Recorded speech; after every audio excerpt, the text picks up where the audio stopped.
Can you talk through the difference a little bit about the difference between 30-day and like 30-year thinking, and why IP owners really need to take the long-term perspective when it comes to Web3 than maybe ever before?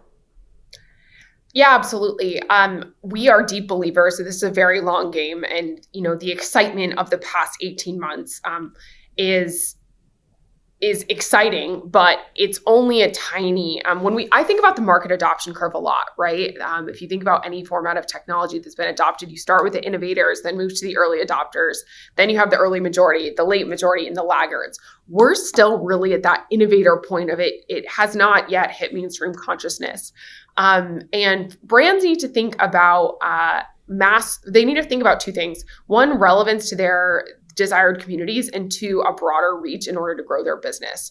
And right now we're doing a lot of early adopter thinking, but that thinking will need to change with Web3 as it evolves. The same way, Facebook originally only had photos, then it had videos. It used to be all about groups, and then it was all about Instagram posts. And now it's all about now it's all about paid media. So you need to understand the evolution of a market cycle. And the reason that we work with our partners primarily based on sort of a long-term basis is because we want them to think about this as a long-term investment and a long-term strategy, not as a campaign. I think a lot of marketers think about an NFT as they want to do an NFT. And I have an inbox full of emails from brands who are like, I want to do an NFT. I want to do a metaverse activation. And what they really mean is they want to do something relevant. And our belief is that Web3 is going to be here to stay and fundamentally change consumer behavior.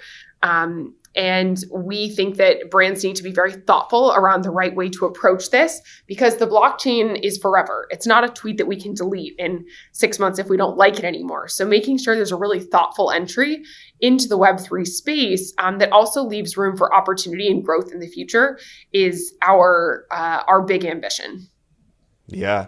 No, I like that. And I'm trying to figure out, what separates one of these companies getting into the NFT, the metaverse, the Web3 space from being perceived as a cash grab versus one who is here to stay. I mean, can we talk through the different ways that maybe a brand might start approaching the NFT game? Like some bullets I wrote down were like, and I believe you listed some even on your website. There's limited edition collectibles, there's events, loyalty programs, product drops. I mean, is it starting with one of those and then figuring out how you continue to release stuff like that over time? Or is there another way that you should be thinking about getting into it? Yeah, I think the best way to do it is your first moves should be nothing commercialized. It should be purely about supporting the space. Maybe it's buying an NFT, maybe it's hosting an event, maybe it's collaborating with a creator. The first step should not be commercialized at all.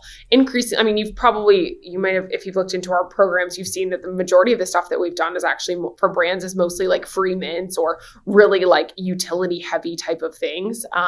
And that's very intentional because we don't want to put our partners in a position of, monetizing something that they shouldn't monetize. And I'm a huge believer in free mints and open editions for brands as a way to create another touch point with their customers start to build their Web3 community. And if they want to do something that's very Web3 native, buying into becoming part of the community themselves first is critical to establishing that credible connection to the space.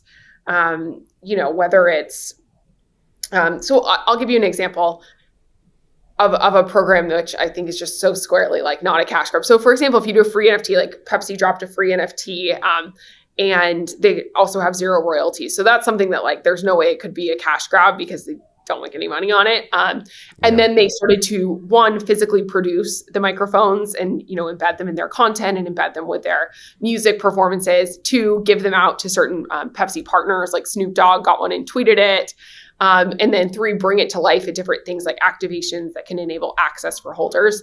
That's a good example of something that is really tied to what the brand is and isn't commercialized at all. And I think what we'll continue to see, particularly in this sort of season of NFTs, is NFTs that are fairly decommercialized so that sort of stigma doesn't cloud the program. You're listening to the Unstoppable Podcast, the go-to place for everyone to learn about the latest innovations in Web3, NFTs, and the decentralized web. Welcome to the metaverse.